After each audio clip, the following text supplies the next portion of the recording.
Okay, so welcome back, and today you are going to start reviewing your book number 3. Remember that big fat book that we were talking about early days? They don't look big fat books anymore, right?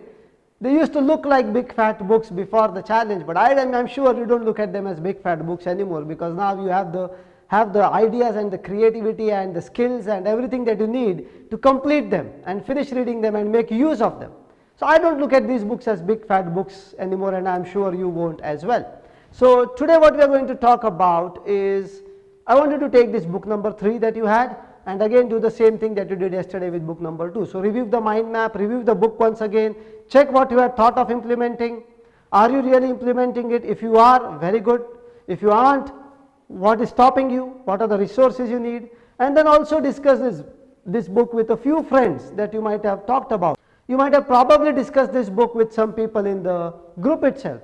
Get back to them, get in touch with them, ask them how is it going, how did they feel after having listened to your summary of the book later, how is that book motivating them so far, or is the motivation gone, or is it growing, what is it, ask them, right. So get in touch with these people, and today we are actually going to continue talking on the same lines. Now the question is, with having so many books, what do you do with them? What would you do with so many books as you read them? Keep them at home? Once you have read the book, once you have the mind map, the book doesn't really add too much value to you, apart from a sense of satisfaction that yes, I have read the book, right? What can you do about the book? Instead of keeping the book at your home and consuming space, how about keeping the book with others?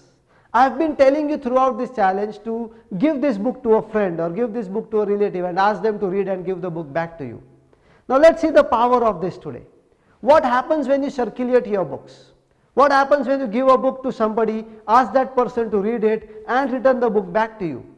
And then you give it to somebody else, ask that person to read it and give it back to you. And sometimes it may so happen that a person says, for example, if I gifted the book to you, you might tell me, hey Pavan, I read the book, but before giving it to you, I want my friend to read it as well. Do you mind if I keep it for a few more days? And your answer should be by all means yes.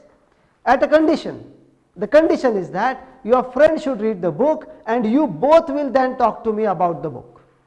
What does that do to you? It gives you 2 more people's perspective of the book and it gives you 1 more friend. What do we all live for? Yes, we live for money, we live to have things around us, we live to have a good place, but apart from that, end of the day, what matters to us? Having valuable people around us, right? Not just people. Again, within people also there are consumers and there are creators, right? There are people who consume value from you and there are people who give value to you and there are people who interchange value. The best time to live is when you live with people who interchange value, right? Exchange value. So getting more friends like this. And what will these friends then, these new friends discuss with you? They'll discuss with you knowledge, they'll discuss with you power, they'll discuss with you growth. They will not discuss gossip with you, right? So it's really useful that your books are circulated. Of course, there's an extra task of keeping a track which book is with whom, so that you can get back to them, get the book back, have a discussion, not because you want to make sure your book is back to you, but to make sure that you have healthy discussions about different topics of growth with different people, right? So never keep a book with yourself. Let your book circulate. Let it go to different people. Catch them. Sometimes you know that this person probably won't even read. Still give him the book. Still give her the book. Maybe that person will keep it for 2 weeks and give it back to you without reading. That's fine. At least looking at the book, there will be some feeling inside. Maybe I want to read. Maybe I want to read. Like this, when a few people would have done it with the person will get in the zone of reading. If not today, then in a few days, in a few months, whenever. Right? You would have sowed the seeds. Some trees come immediately, some trees take time to come, and that's okay. That's how nature works, right? So if somebody takes a book and returns it back to you without reading or tells you he has no time to read, don't get bogged down. You have sowed the seed. That tree may take a little bit more time. Maybe it's not very fertile soil yet. Somebody you give a book to will get back to you before the stipulated time, telling, wow, this was an awesome book, I read it. All types of things will happen when you are circulating your books. So never keep your books with you at your home. Keep giving them to different people. Keep exchanging. Sometimes ask them. Ask them, is there a book that you have read that you want me to read? When you do that, they feel even more motivated that you are not only dumping knowledge on people, you are also taking things from them, and that's how exchange happens, right? So think about this. Where are your books right now? How many books do you have at home? How many books of yours are circulating outside?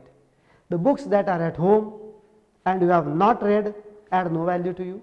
The books that you have read and they are still at home, the book has already added value. There is nothing more to add. But the books that are circulating outside will keep adding value to you again and again. So the return on investment is now recurring. If you understand finance, then you know how powerful recurring is, right? So how powerful compounding is. All of this benefits you will get when your books are circulating. I'll see you again tomorrow in another video.